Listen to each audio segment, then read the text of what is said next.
By the time I rode into Black Hollow, the rain had turned the whole town into a graveyard of mud. My horse, Samson, stepped carefully through the main street, his hooves sinking deep with every move. Water ran off the brim of my hat and down the back of my neck, cold as river stones. The wind came hard from the north, rattling loose signs, slamming shutters, and carrying with it the smell of wet dust, horse sweat, and chimney smoke. Black Hollow was the kind of town men passed through only when they had no better choice. A mining town once, from the look of it. The kind that had boomed fast and died slow. Half the buildings leaned like tired old drunks. The jailhouse had one lantern burning. The church bell hung cracked in its wooden tower. The saloon, though, still had light in the windows. That was enough for me.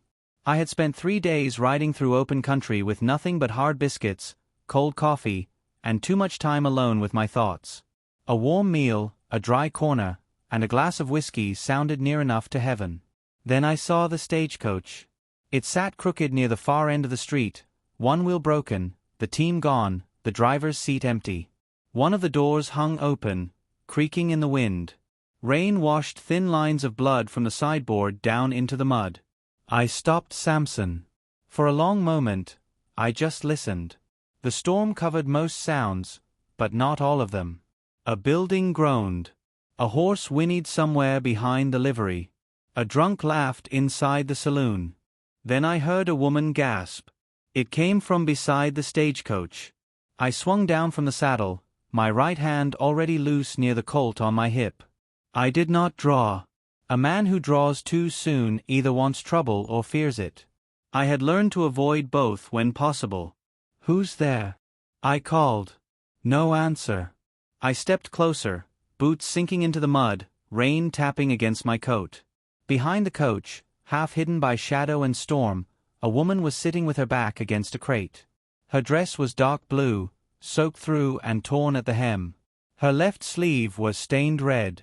Her hair was the first thing I truly noticed. Long, red, and bright even under the gray weight of the storm.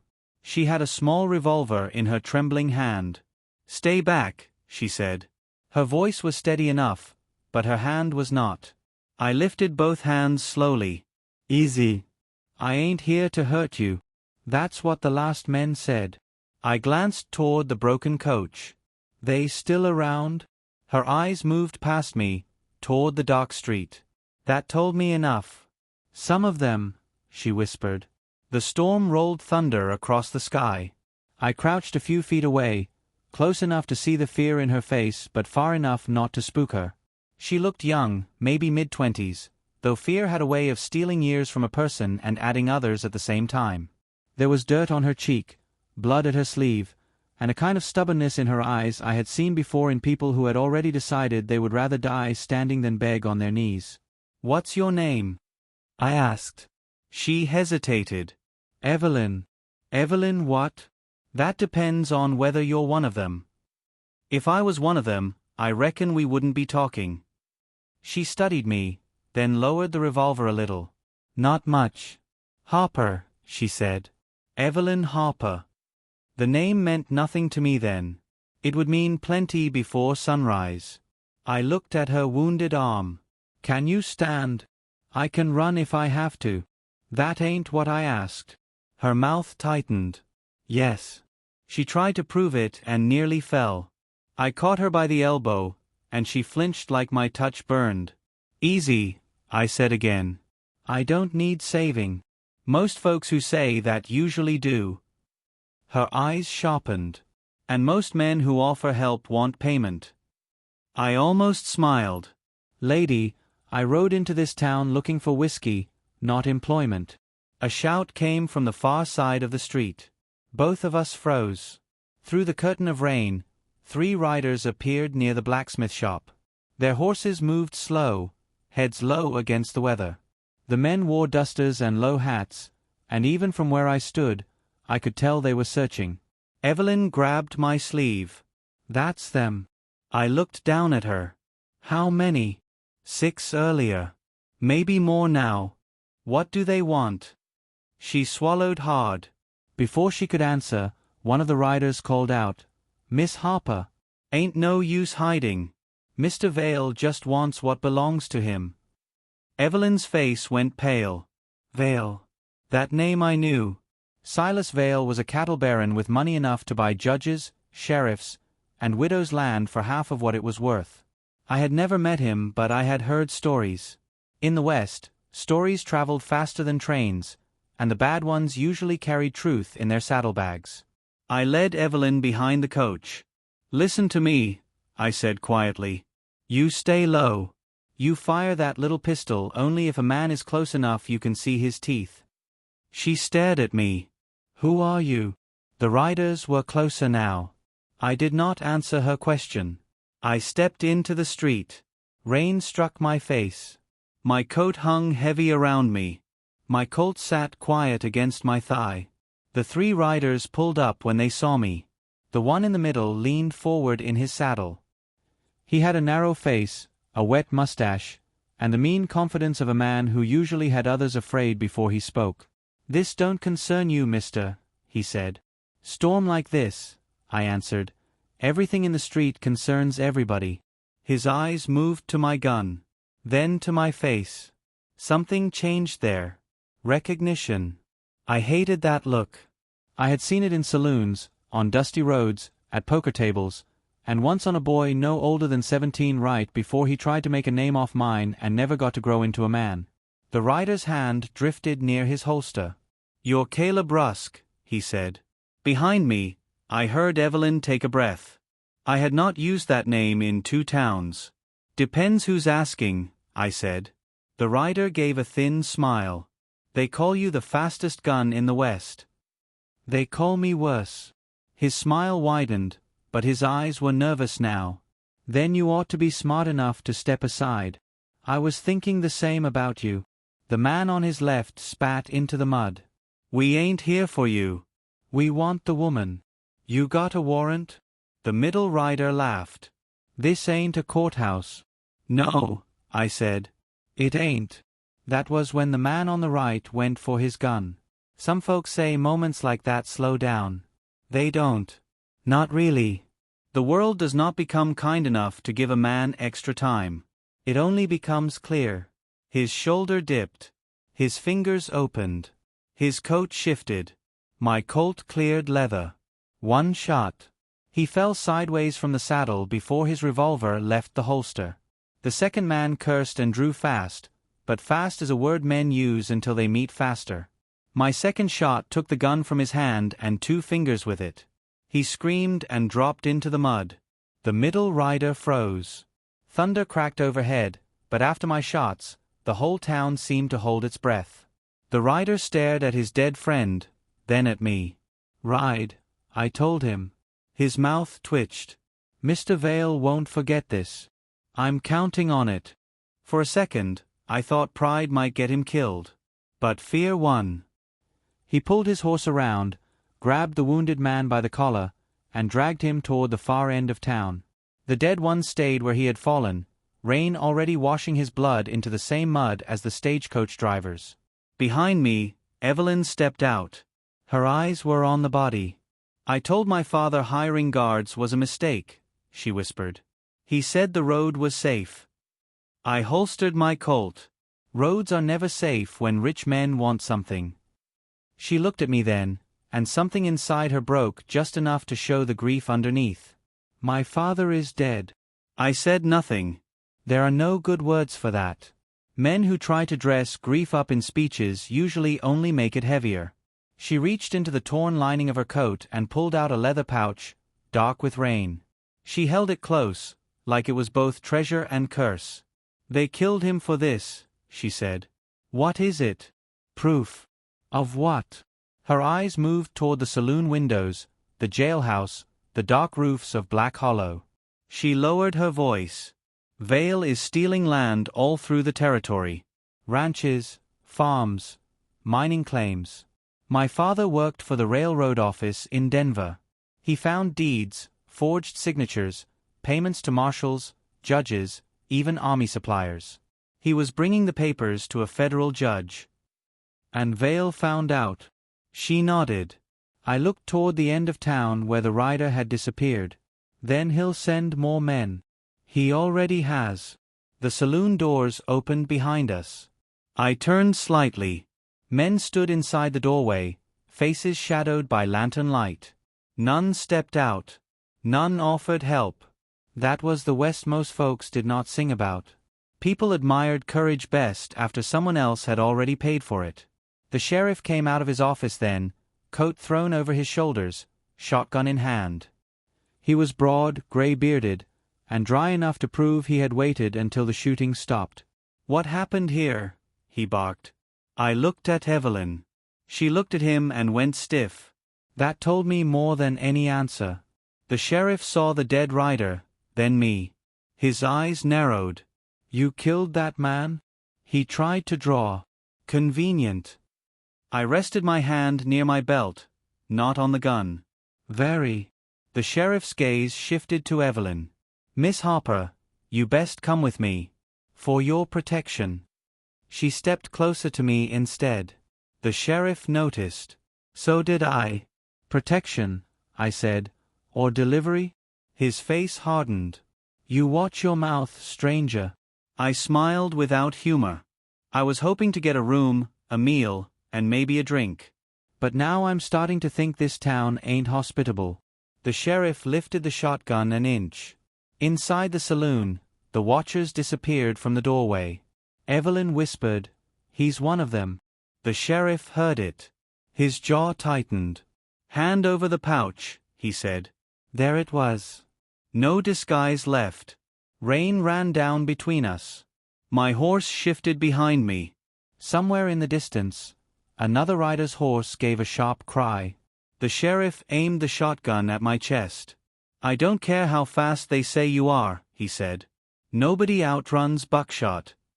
He was right about that. So I moved before he finished believing it. I stepped left, grabbed Evelyn by the waist, and pulled her down behind the stagecoach as the shotgun roared. Wood exploded from the coach side above us. Evelyn cried out. I rolled through mud, came up on one knee, and fired once.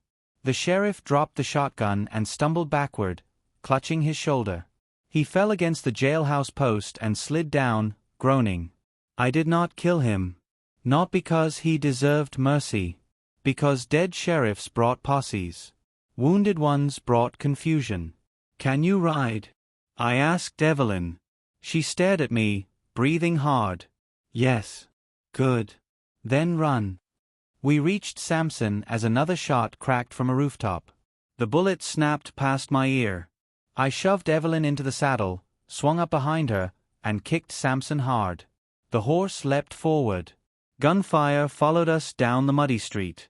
Lanterns blurred past. Men shouted from windows. A bullet tore through the edge of my coat. Evelyn held the pouch tight against her chest as rain whipped her hair across my face. At the end of town, 2 riders tried to block the road. I drew left-handed around Evelyn's side and fired twice. One horse reared. The other rider threw himself flat against the saddle. The road opened just wide enough. Samson thundered through. Black Hollow disappeared behind us, swallowed by storm and gun smoke. For nearly a mile, neither of us spoke. The rain softened as we climbed toward the rocky hills north of town. The clouds broke just enough for a pale strip of moonlight to touch the trail. Only then did Evelyn turn her head slightly. "You came into town for whiskey," she said. "I did. And now?" I looked back toward the faint lights of Black Hollow. Now I had a wounded red-haired woman in front of me, a pouch full of death in her hands, and Silas Vale's men somewhere behind us with murder on their minds. "Now," I said, "I reckon I'm sober." She gave a small, broken laugh. It vanished quickly, but I heard it. Then, from the ridge behind us, 3 lanterns appeared. Then 5. Then more. A hunting party. Evelyn saw them too. "They won't stop," she whispered. I tightened my grip on the reins. "No," I said. "Men like that never do." Ahead of us, the trail narrowed into a canyon black as a rifle barrel. Behind us, the riders spread across the ridge, their lanterns glowing like angry stars. I knew that canyon. I had crossed it once before. There was only one way in. And if memory served me right, only one way out. I leaned close to Samson's neck and urged him forward. By sunrise, either Evelyn Harper would still be alive, or the fastest gun in the West would finally become just another story told over whiskey. We rode through the canyon most of the night. The walls rose high on both sides of us, sharp and black against the thin moonlight, turning the trail into a narrow throat of stone and shadow. Samson's hooves struck loose rock as we pushed deeper into the pass, the sound echoing like distant gunshots. Behind us, the lanterns on the ridge kept moving. They were following.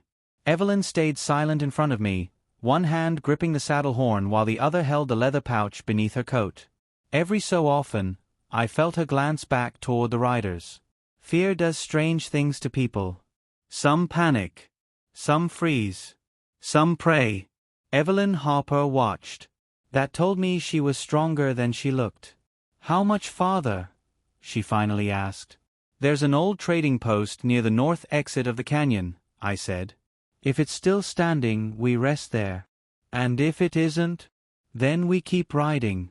The wind howled through the rocks above us. Somewhere in the darkness, a coyote cried.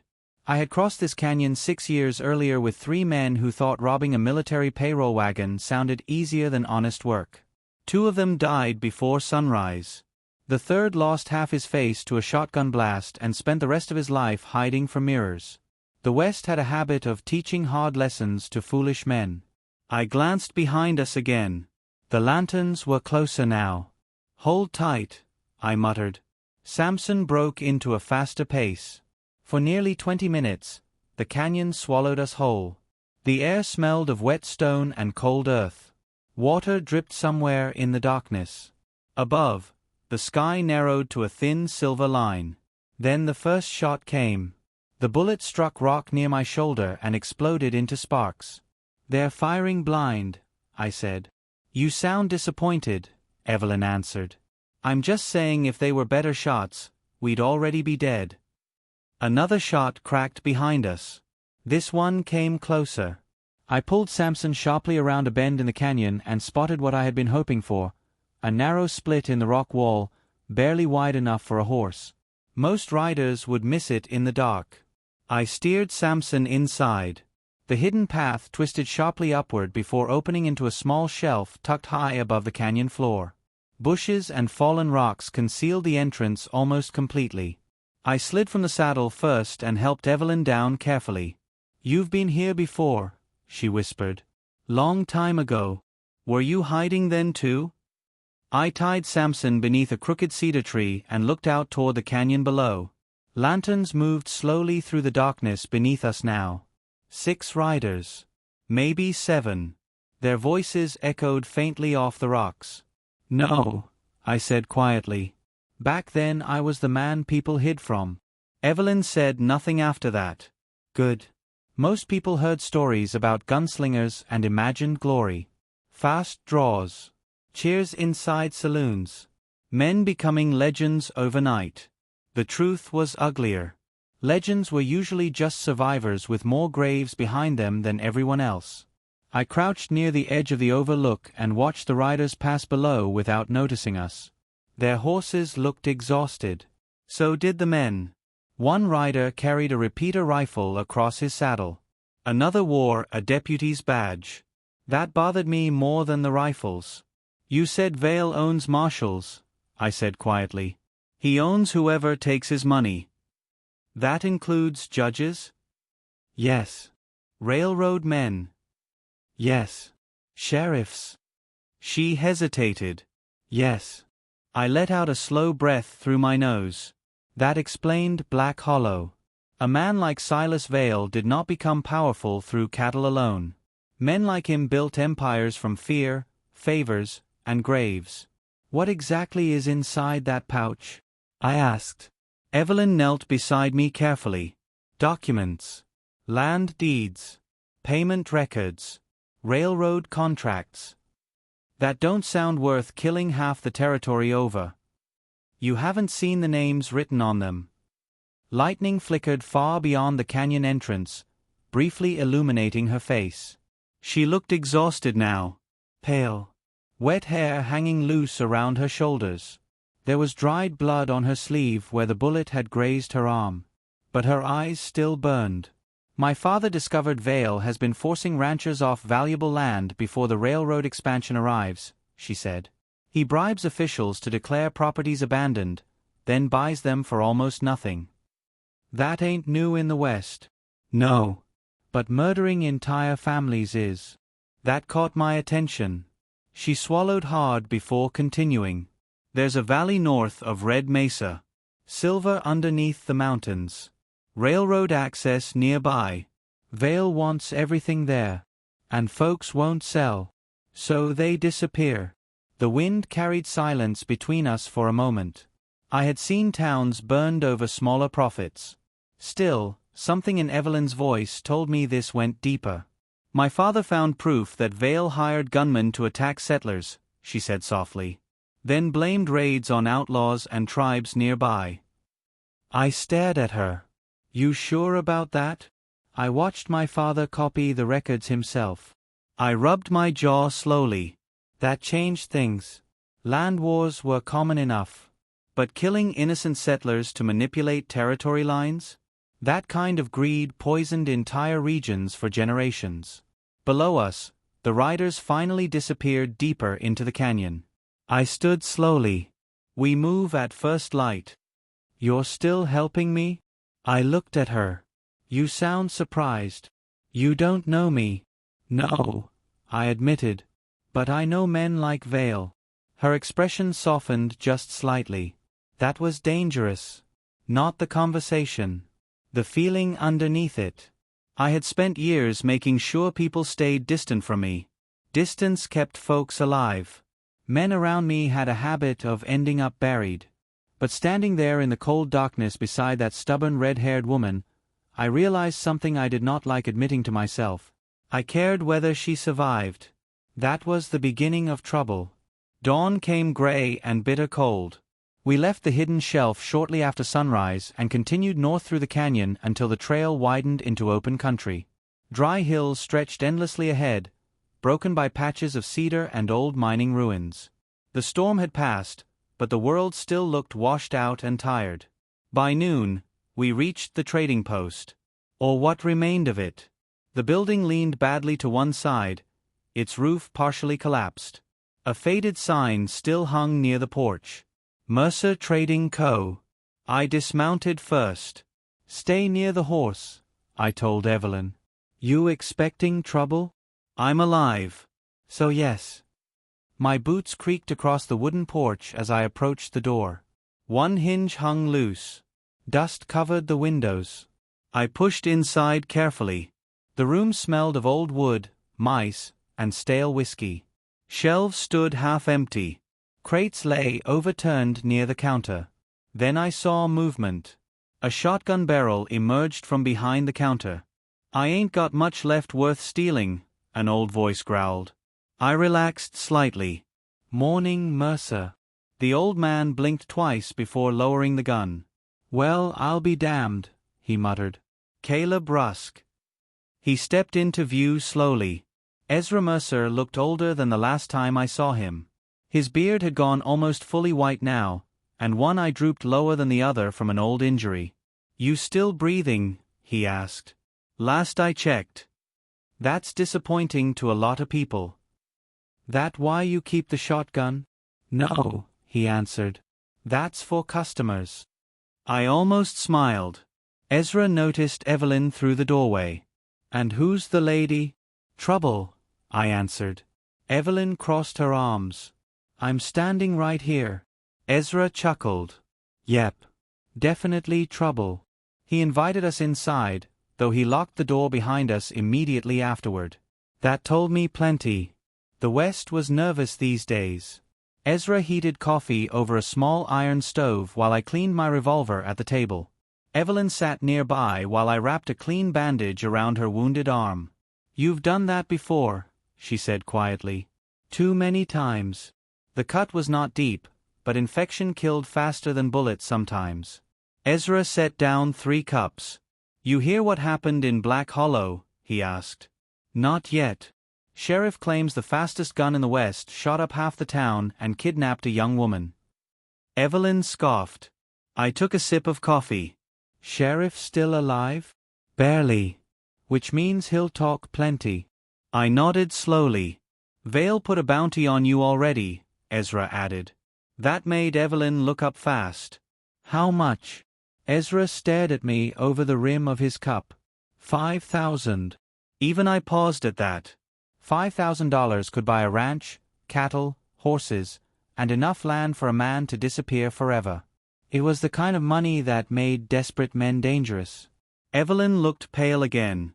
That much? Dead or alive? Ezra said. I leaned back in the chair.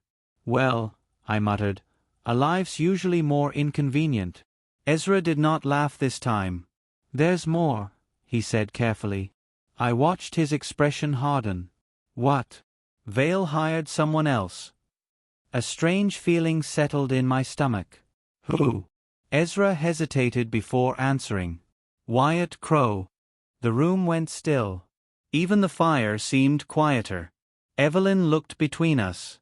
Who is that? I stared into my coffee for a long moment before speaking. Worst mistake I ever made. Years ago, Wyatt Crow had been a skinny ranch kid with quick hands and stupid courage. He followed me for nearly 6 months trying to learn gunfighting. I told him no every single day. Then one night outside Abilene, 3 drunks cornered him behind a saloon. I stepped in. By sunrise, Wyatt had watched me kill 2 men before they cleared leather. After that, he never stopped following. Some men admire violence. Others become addicted to it. Wyatt Crow became both. Last I heard, Ezra said quietly, he's killed 17 men. 18, I corrected automatically. Evelyn looked at me carefully. You counted? No, I said. He sent me the names. The silence that followed felt heavy enough to crack stone. Ezra leaned closer. If Crow's riding for Vale, then this ain't just about the bounty. He wants your reputation. I nodded once. Young Guns always did. Fastest gun in the West. It sounded impressive until you realized every fool with a revolver eventually came looking to test it. Evelyn stood suddenly and moved toward the window. What happens now? She asked. I joined her near the dusty glass. Outside, the open frontier stretched endlessly beneath the afternoon sun. Dry wind rolled across the hills. Somewhere far away, a hawk circled. What happened now? Truthfully, I did not know. Vale controlled towns. Sheriffs hunted us. Bounty men followed our trail. And Wyatt Crow, a ghost I should have buried years ago, was riding somewhere behind us with murder in his eyes. But I knew one thing for certain. This was no longer about surviving a few gunmen in the rain. This had become war. Then I spotted movement far across the hills. 3 riders. Coming fast. I narrowed my eyes. More appeared behind them. Then more. Evelyn saw them too. Her voice dropped to a whisper. They found us. I looked toward the back door. No, I said calmly as my hand rested near my Colt. They're about to regret it. The riders reached the trading post just before sundown. From the second-floor window, I counted 8 men spread wide across the hills, moving carefully instead of charging straight in. That told me 2 things immediately. First, they were experienced. Second, Wyatt Crow was probably among them. Amateurs rushed toward danger because they feared looking weak. Professionals took their time because they knew death waited for impatient men. Ezra stood beside me near the window, holding an old Sharps rifle. You think they'll attack tonight? He asked. They didn't ride all this way for conversation. Below us, Evelyn loaded extra rounds into her revolver with steady hands. She still looked tired from the ride and the wound in her arm, but something inside her had hardened since Black Hollow. Fear was slowly turning into anger. I had seen that transformation before too. Usually right before bloodshed. The riders stopped near a dried creek bed about 200 yards from the trading post. Their horses shifted nervously in the wind while dusk settled over the frontier in deep orange shadows. Then one rider moved ahead of the others. Even at a distance, I recognized the way he sat a horse. Relaxed. confident, dangerous. Wyatt Crow. He wore a long black coat despite the heat, with twin revolvers hanging low at his hips. His hat brim shadowed most of his face, but I could still make out the scar near his jawline. I remembered when he got it.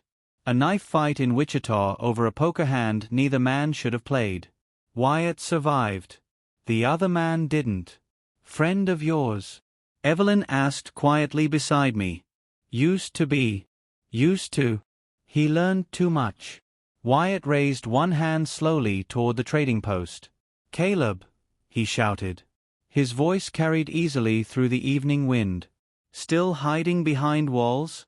I stayed silent. Wyatt laughed softly. That ain't like you. Ezra spat near the window. Cocky bastard. He was cocky before he could shave. Wyatt's horse paced slowly back and forth while the other riders remained spread across the hills. Then Wyatt shouted again. Vale's offering mercy, Caleb. That's generous, I muttered. Evelyn frowned. You don't sound convinced. I met Silas Vale. Wyatt continued. Hand over the woman and the papers. Nobody else needs to die tonight. Ezra snorted loudly enough to be heard downstairs. I finally stepped closer to the window. You always talk this much before shooting? I called back. A grin appeared beneath Wyatt's shadowed face. There he is. The men behind him shifted slightly when they saw me. Some nervous. Some eager. Most young. I knew the type. Young guns looking for reputation. Men who thought killing Caleb Rusk would turn them into legends overnight. Truth was, legends usually ended buried beside ordinary fools. Wyatt removed his hat slowly. His hair had grown longer since I last saw him, streaked now with dust and gray near the temples. Hard years. Harder choices. You look old, he shouted. You look stupid. That made a few riders laugh nervously. Wyatt smiled wider. Maybe. But I'm rich now. That'll fade. His expression darkened slightly. It didn't have to end like this. I stared at him for several seconds. That depends which ending you mean. For the first time, his smile disappeared completely. Years ago, outside Dodge City, Wyatt Crow had stood beside me during the worst gunfight of my life. 4 men dead in less than 30 seconds. 1 innocent stable boy caught in the crossfire. Afterward, Wyatt stared at the body for a long time. Then he asked me something I never forgot. Does it get easier? I should have told him the truth. No. Instead, I said words that poisoned both our lives. You stop thinking about it. He learned that lesson too well. Wyatt rested one hand near his revolver. You taught me everything I know. No, I answered quietly. Life taught you the rest. His eyes narrowed. I spent years chasing your shadow, Caleb. That was your mistake. And now people say I'm faster. I shrugged. People say whiskey cures sadness too. One rider behind Wyatt laughed too loudly. Wyatt never looked away from me. Come outside. There it was. The challenge. Every gunslinger eventually reached that point. Pride became heavier than fear. Ezra muttered under his breath. Don't. I ain't planning to. But the truth was more complicated. Because a part of me wanted to step outside. Not from ego. From exhaustion. Men like Wyatt never stopped hunting until somebody died. Evelyn suddenly moved beside me. No. I glanced at her. You don't know what you're saying. I know enough, she replied. That man wants you angry. Smart woman. Wyatt leaned back slightly in the saddle. What's the matter, Caleb? He called. Fastest gun in the West afraid? The younger riders laughed again. I let them. The older I got, the less insults mattered. Bullets were the only opinions that truly counted out here. Then something changed. One rider near the back suddenly pulled a rifle from his saddle and aimed toward the window. Down! I shouted. The shot exploded through the glass instantly. Wood splintered beside my head. Evelyn cried out as I dragged her to the floor. Ezra fired back immediately with the Sharp's rifle. The heavy shot thundered across the hills, knocking the rifleman clean off his horse. Chaos erupted outside. Gunfire hammered the trading post walls from multiple directions. Windows shattered. Horses screamed. Smoke filled the room. "Back room!" I yelled. Evelyn crawled toward cover while Ezra reloaded beside the stairs. "You said they wouldn't rush," he barked. "They didn't ask permission first."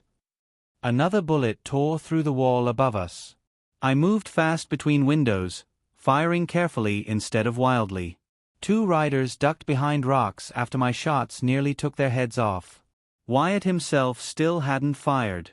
That worried me most, because Wyatt Crow never wasted bullets. The attack continued for nearly 5 brutal minutes. Then suddenly, silence. Only the wind remained. Ezra frowned. Why'd they stop? I already knew. Because he's moving. I checked the rear window. Nothing. Too quiet. My stomach tightened. "Evelyn," I said calmly, "stay near the stairs." She looked at me sharply. "What is it?" "Wyatt ain't outside anymore." Then came the sound. A boot step upstairs. Ezra spun toward the hallway. Too late. Wyatt Crow emerged from the shadows near the second-floor bedroom with a revolver already drawn. The old man barely had time to react before Wyatt smashed the gun across Ezra's face. Ezra collapsed hard against the wall. I drew instantly. Wyatt aimed at Evelyn. So I stopped. The room froze. Wyatt smiled faintly. Still predictable. Rain began falling lightly outside again, tapping softly against the broken windows. Wyatt kept his revolver aimed at Evelyn's head. "You always did have a weakness for protecting people. You always had a weakness for talking too much." He chuckled. "There's the Caleb I remember." Ezra groaned on the floor nearby, blood running down his forehead. Wyatt glanced briefly toward him. "Relax. I didn't kill him." "That disappoints me." His eyes shifted back to mine. "You know what's funny?" he asked quietly. "I used to worship you." Evelyn looked between us carefully. Wyatt continued. "I followed your stories across half the frontier. Every town. Every duel. Every legend. Big mistake." "No," he answered. "Believing you were different was the mistake." I said nothing, because some accusations land too close to truth. Wyatt tilted his head slightly. "You remember Abilene?" I remembered every second. A dusty street. 2 drunk brothers with shotguns. A terrified stable boy caught between us. 1 wrong movement. 1 fast draw. 1 dead child. I still saw the blood sometimes when I closed my eyes. "You told me not to think about it," Wyatt said softly. "So I stopped." His voice carried no anger. That made it worse. Evelyn slowly looked at me. "You killed a child?" The words hit harder than any bullet. "It was an accident," I said quietly. Wyatt laughed once. "Funny thing about accidents. Dead people stay dead anyway." The room grew colder somehow. Evelyn stared at me differently now. Not afraid exactly. Uncertain. That hurt more than I expected. Wyatt saw it too. "That reputation of yours," he said, "ain't built on hero stories, Caleb. It's built on bodies." I never claimed otherwise. "No," he admitted. "But she doesn't know what traveling beside you really means." Evelyn finally spoke. "Why are you doing this?" Wyatt looked at her almost kindly. "Because one day you wake up and realize the men people call legends leave destruction everywhere they go." His revolver shifted slightly back toward me. "Silas Vale promised me $10,000 for your body." "That all?" "He also promised me something better." "What's that?" Wyatt smiled again. "Your name." Outside, thunder rolled across the frontier. I watched his trigger finger carefully. Still steady. Still fast. Too fast for most men. Maybe even for me now. Years earlier, I could outdraw anyone breathing without doubting myself. But age changes things. Pain slows you. Memories slow you worse. Wyatt took one careful step backward toward the hallway. "Tomorrow morning," he said quietly, "I'm ending your legend." Then he disappeared. A second later, gunfire exploded outside again as his men covered the retreat. By the time I reached the window, the riders were already vanishing into darkness. I lowered my revolver slowly. Behind me, Evelyn remained silent. That silence bothered me more than Wyatt's threats. Ezra pushed himself painfully upright. "Damn fool nearly broke my jaw," he muttered. Neither of us answered. Evelyn finally looked at me. "Is it true?" The question hung heavy between us. I could have lied. Should have lied. Instead, I removed my hat slowly and stared at the rain beyond the shattered window. Yes. Her eyes hardened slightly. I understood why. The West loved legends until it learned what legends cost. "I never meant to kill him," I said quietly. "But you did." "Yes." Silence again. Then she walked past me toward the stairs. Not angry. Not terrified. Just distant. That somehow felt worse. I listened to her footsteps fade downstairs while rain filled the empty spaces between breaths. Ezra lit a lantern carefully. "You planning to fight Crow tomorrow?" I stared out into the darkness where Wyatt had disappeared. "No." Ezra blinked. "No. He wants a duel. That's obvious. He also wants me emotional." Ezra rubbed his bruised jaw slowly. "So what's the plan?" I watched lightning flicker across the far hills. The truth was, I did not know yet. But I knew one thing for certain. Wyatt Crow wasn't just hunting me anymore. He was tearing open every grave I had spent years trying to bury inside myself. And the worst part? Maybe he was right to do it. I barely slept that night. The wind rattled the broken windows of the trading post while rain drifted softly across the plains outside. Ezra snored in a chair near the stove with a rifle across his lap, but every time I closed my eyes, I saw the same things waiting for me in the dark. The stable boy in Abilene. Wyatt Crow standing over the body years ago. Evelyn's expression after she learned the truth. People think gunfighters fear death. Most of us don't. What we fear is memory. Just before dawn, I stepped outside alone. The storm had passed completely now. The frontier stretched silent beneath a pale gray sky, cold and endless. Wet grass bent under the morning wind. Far away, mountains stood like dark scars against the horizon. I lit a cigarette and leaned against the porch railing. My hands were steady. That surprised me.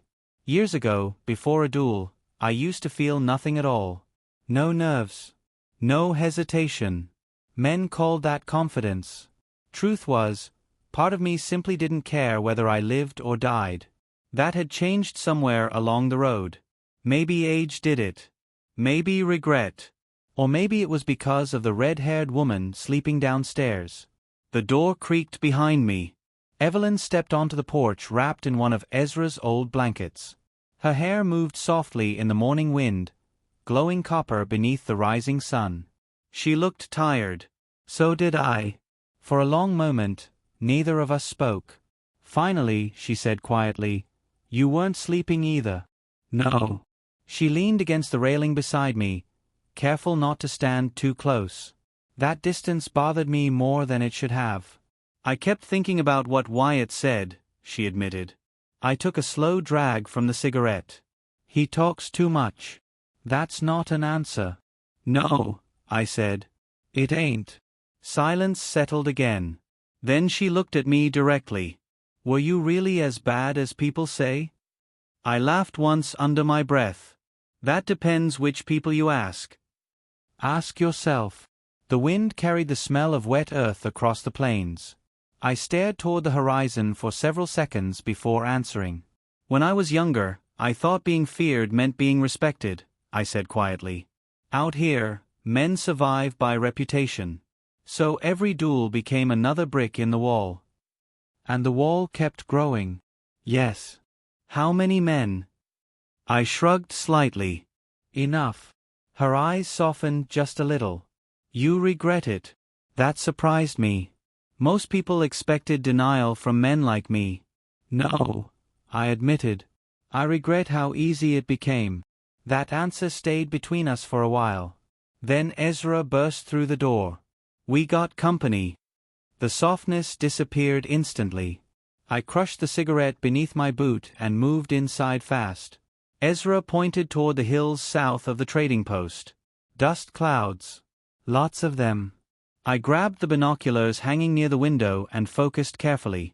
Riders. At least 20. Maybe more. Evelyn stepped beside me.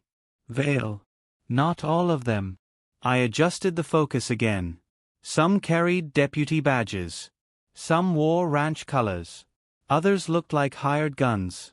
And riding at the center of them all was a massive black carriage surrounded by armed escorts.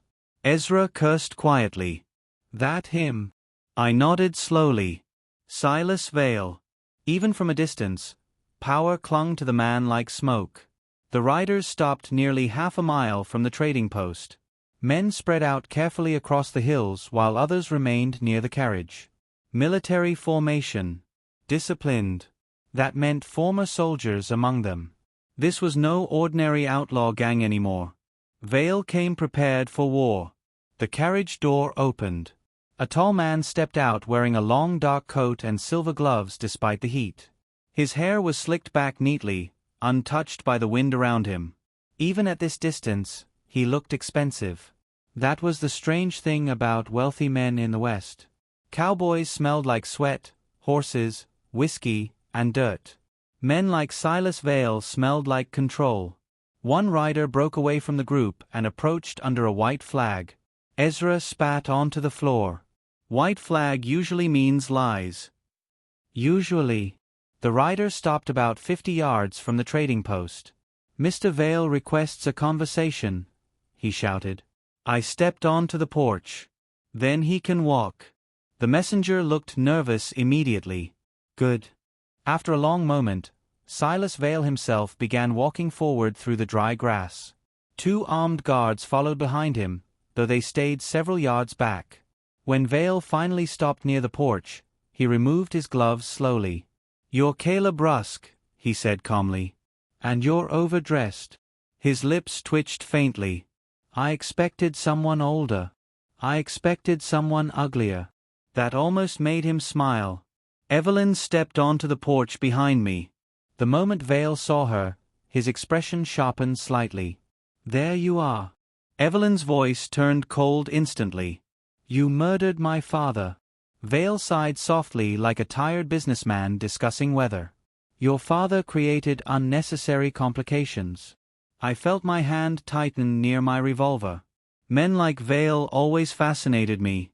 Outlaws killed because they were angry, desperate, or drunk. Rich men killed because it was efficient. Vale looked back at me. You've caused me considerable inconvenience, Mr. Rusk. I've been told worse. I imagine. His eyes drifted briefly toward the trading post windows. You cannot win this. Probably not. That answer caught him off guard. He studied me more carefully after that. I admire honesty, he said. No, I replied. You admire ownership. The guards behind him shifted slightly. Vale remained calm. I built towns, he said.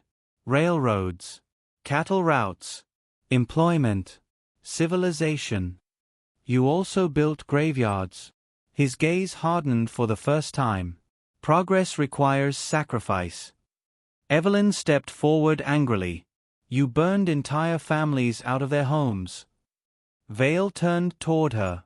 They resisted. The calmness in his voice chilled me more than shouting would have. Because he believed it. That was the danger of men like Silas Vale. They convinced themselves cruelty was necessary. Vale returned his attention to me. You still have time to walk away, he said. Give me the documents and the woman. I'll allow you to leave. I almost laughed. Allow? You're aging, Mr. Rusk. Your reputation survives mostly because people still fear your name. That enough for today? No, Vale said softly. It isn't. Then he glanced toward the hills. And Wyatt Crow emerged from the riders. Black coat. Twin revolvers. Calm expression. The moment Evelyn saw him, tension flooded the porch again. Wyatt stopped beside Vale casually. You look tired, Caleb. You look ambitious. Same thing sometimes. Vale folded his gloves carefully. Mr. Crow assures me he can kill you. Wyatt smiled faintly. I didn't say can. His eyes locked onto mine. I said will. The wind suddenly felt colder. Wyatt stepped forward slightly. High noon, he said. Right here. Ezra muttered behind me, don't do it. Vale watched silently. This was entertainment for him now. Two predators circling while he waited to profit from whoever survived.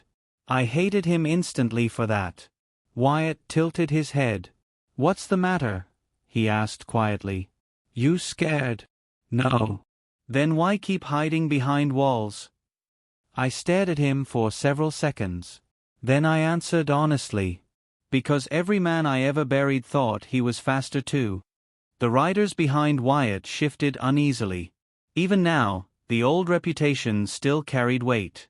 Wyatt's jaw tightened slightly. Good. I had finally hit something beneath his confidence. But then he smiled again. That line would sound more impressive if your hands weren't shaking. He was lying. But Evelyn looked at my hands anyway.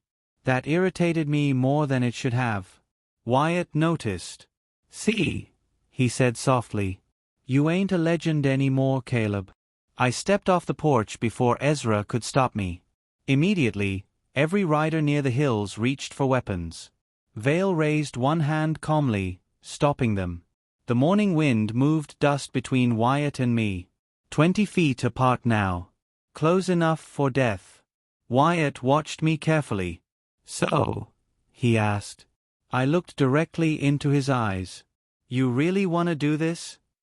Yes. Why?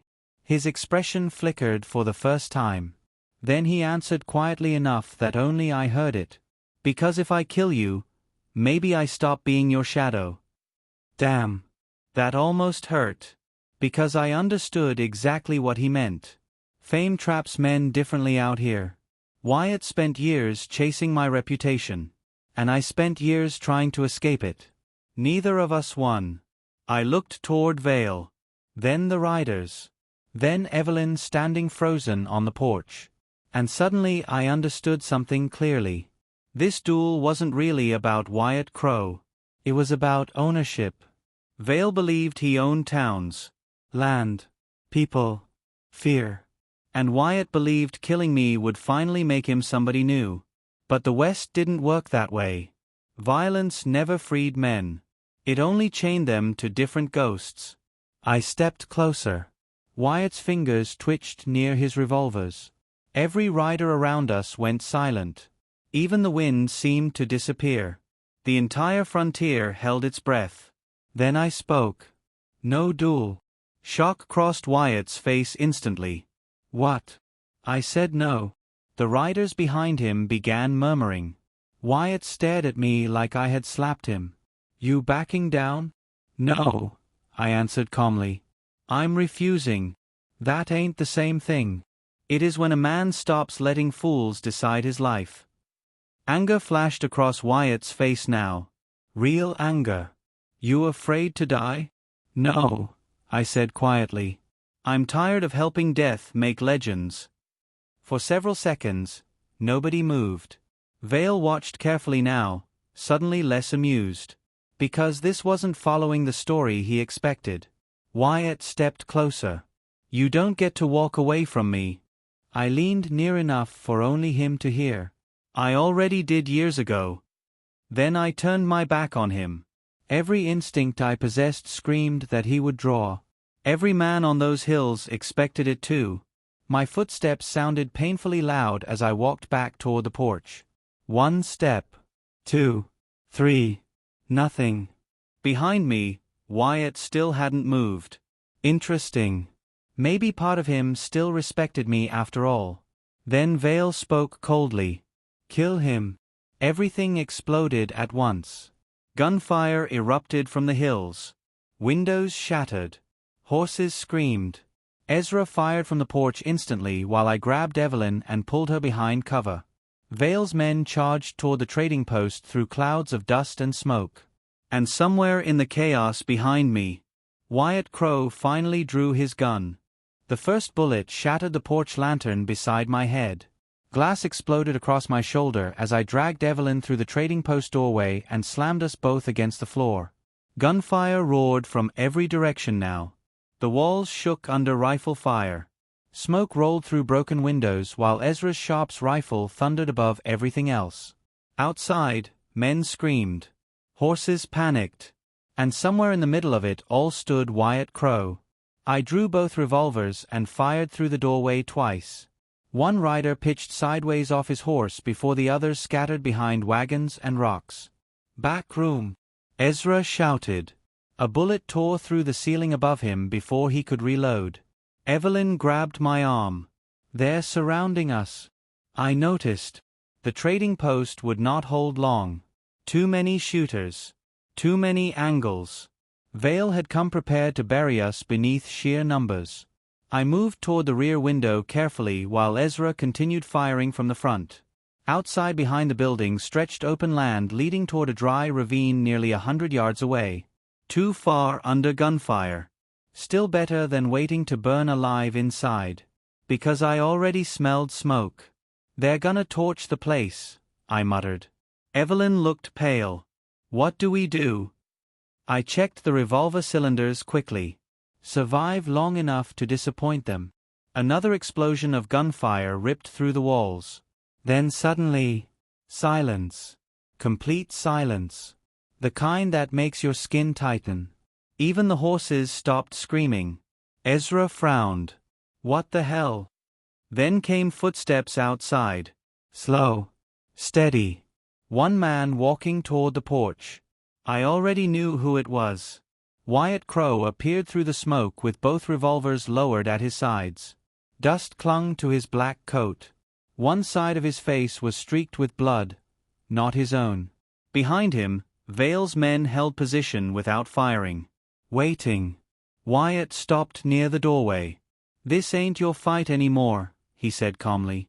I kept my revolver aimed directly at his chest. "You brought an army." Vale did. "You still rode with him." His jaw tightened slightly. "That don't mean I gotta let him kill everybody here." Ezra spat blood onto the floorboards. "How noble." Wyatt ignored him. His eyes stayed locked on mine. "Come outside," he said quietly. "Just us." Evelyn immediately grabbed my sleeve. "No." Wyatt looked at her. "You know what happens if he refuses?" She said nothing. Because she knew. Vale would massacre everyone. The trading post. Ezra. Maybe half the surrounding settlements afterward just to erase loose ends. Men like Vale protected power by making examples. I looked toward the shattered front windows. Silas Vale stood near his carriage calmly observing everything like a man attending theater. That decided it for me. I holstered one revolver slowly. Ezra stared at me. "Caleb." "It's all right." "No," Evelyn said sharply. "It isn't." I looked at her carefully.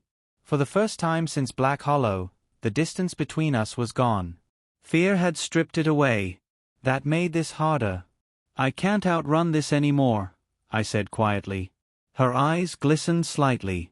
"You don't have to die either." I almost smiled. Funny thing about life.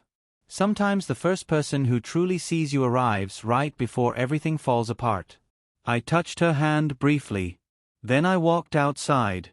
The frontier had gone silent. No wind. No horses moving. No gunfire. Just dust drifting slowly across the dry earth between Wyatt Crow and me. The riders formed a wide circle around us while Vale watched from beside the carriage with cold interest. High noon sunlight burned overhead. Perfect dual weather. I hated that. Wyatt stood about 20 feet away, both hands hanging near his revolvers. Calm posture. Relaxed breathing. Fast. Very fast. Years ago, I taught him how to watch shoulders instead of hands. How to recognize the tiny muscle movements before a draw.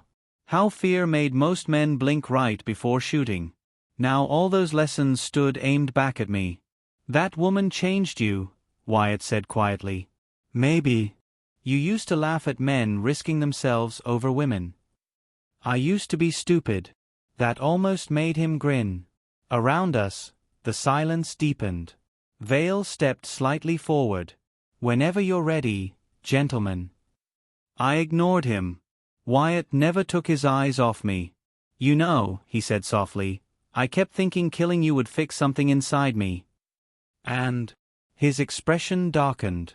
It didn't. There it was. The truth both of us carried. Violence never healed anything. It only buried pain beneath louder noises. You still got time to walk away, I told him.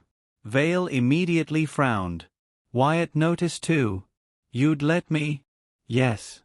After everything? I shrugged slightly.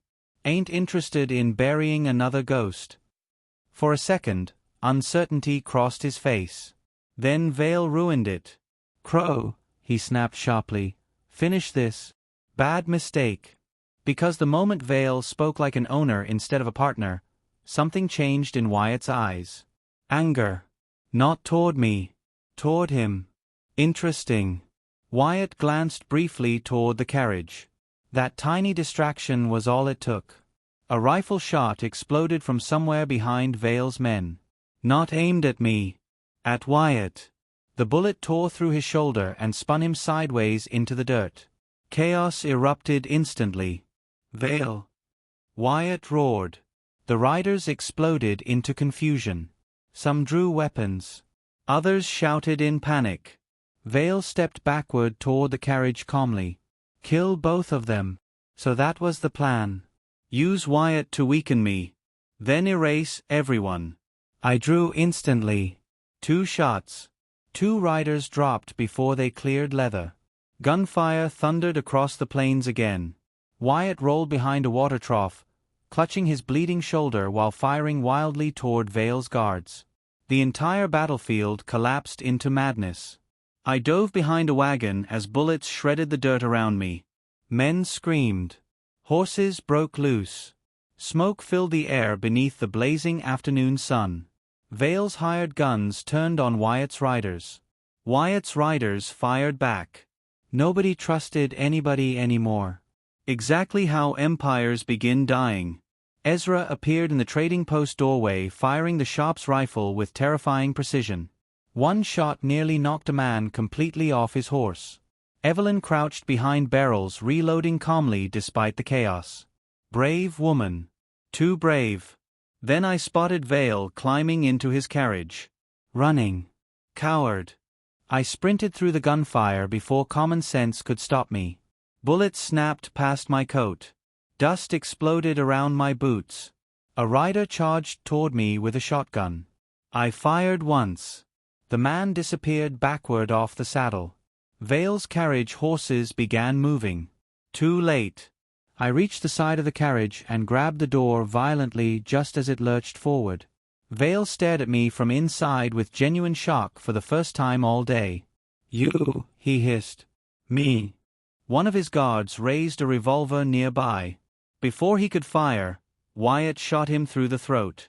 The guard collapsed beneath the horses. Wyatt stood 20 yards away bleeding heavily but still holding one revolver steady. Our eyes met briefly.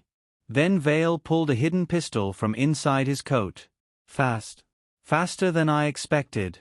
But not fast enough. My Colt fired once.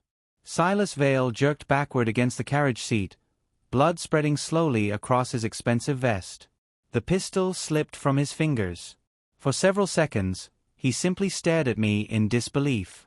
As if powerful men were never supposed to die like ordinary ones. Then the carriage rolled to a stop. And Silas Vale stopped moving forever. The battlefield changed immediately after that. Some riders fled instantly. Others threw down weapons. A few kept fighting until Ezra and Wyatt's remaining men forced them into the dirt. Within minutes, it was over. Just like that. After all the blood, all the fear, all the death, silence returned to the frontier. The sun was setting when I finally sat beside the dry creek outside the trading post. My shoulder burned from a grazing bullet. My ribs hurt. My hands felt older than they had that morning. Across the plains, men buried bodies beneath fading orange light. Wyatt approached slowly, one arm bandaged. "You should have let me die," he muttered. I stared toward the horizon. "Probably." He sat beside me carefully. For a while, neither of us spoke. Then he laughed quietly to himself. "All those years chasing your shadow," he said. "Turns out you were just another tired man. Ain't we all?" He nodded slowly. "What now?" I thought about that. Silas Vale was dead. The documents survived. Federal marshals would eventually come once the truth spread through the territory. Maybe some families would finally get their land back. Maybe not. The West had a habit of staying cruel no matter how many villains died. Finally, I answered. "I keep riding." Wyatt looked toward the trading post. "And the woman?" That question landed deeper than he realized. I watched Evelyn standing near the porch speaking softly with Ezra while evening wind moved through her red hair. For the first time in years, part of me wanted something dangerous. "Peace." "That depends," I said quietly. "On what?" "Whether she still wants a man like me around." Wyatt almost smiled. "She does." I glanced at him. "How you know?" "Because she's been watching this creek for the last 10 minutes pretending she ain't." I looked back. Sure enough, Evelyn stood near the porch pretending not to look in my direction. A small smile touched my face before I could stop it. Wyatt stood slowly. "You really were the fastest gun," he admitted. "No," I answered honestly. "I was just the last fool still standing." He laughed once, then walked away into the fading sunset. And for the first time in a very long while, I did not feel like a legend. Just a man. Evelyn finally approached quietly and sat beside me near the creek. The frontier stretched endlessly around us beneath the dying light. "Peaceful now. At least for tonight." "You staying?" she asked softly. I looked toward the horizon one last time. The road still waited for me out there somewhere. But so did something else now. Something better. I removed my hat slowly and rested it beside me in the grass. "Yeah," I said. Then, for the first time since riding into Black Hollow, there was silence. And this time, it didn't feel lonely.